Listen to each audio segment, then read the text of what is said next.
आज कोबी झोल करी कोबी आलू को लुण हलदी पकई भाजी देचु देखो ये कोबी आलू झोल आमर बना होची आज कोबी आलू को लुण कोबी आलू लुण और हल्दी पकईकि टिके भजा हो कोबी आलू आमर भजा ही थुआ था तक आम अलग जगह गोटे जगह काढ़ी रखिदेलु तो कोबी झोल आमर मसला नियाई अदा प्याज रसुण जीरा काजू काजू ये पड़ी काजू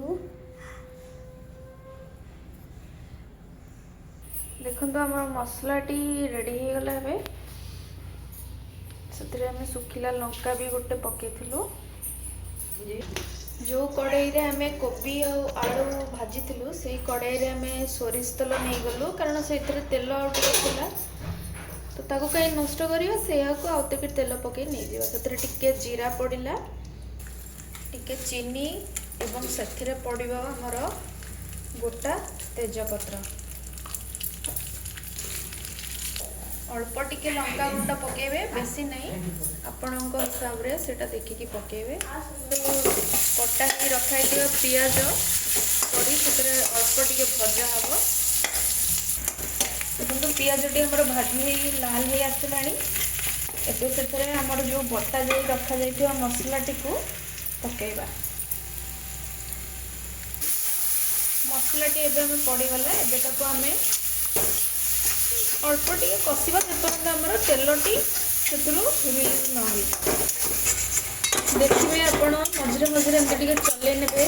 मसला टी ना काले तले लगिज से आमर पड़ा टिके करी पाउडर जोटा कि एवरेस्ट रो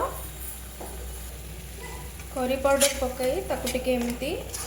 भाजी ने भल कि मसला टी जमी तार स्मेलटा पड़े मझे मझे अल्प टिके पानी दे ताकू कषिबे मसला टी भल कि कषिले ही आपणकर कोबीर झोलटा भल आसो मसला टी कषि हो गला जो रखा भजा ही रखा जो कोबी आलूटा से पकईकि आम आउ टे भल कि कषा देखो मसला जो कोबी आलूटा पड़ी कषा होता से भजा हो कलरटा केते बढ़िया आसी देखो एबे से आवश्यक मुताबक पानी दे गरम पानी हल्का गरम पानी रखिथे सेटा देबे देकी ताको टिके फुटिवा जाए छाड़ीदवा देखो तरकारी आमर फुटी आसलानी से आम टिके कसूरी मेथी पकईदवा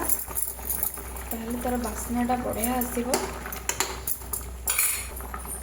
तापर टिके पकेबा आम डालचीनी गुंड शेष टिके धनिया पत्र पकईदेवे ताऊपर शेष पकईदेवे टिके गुआ घी पकई तापर ताको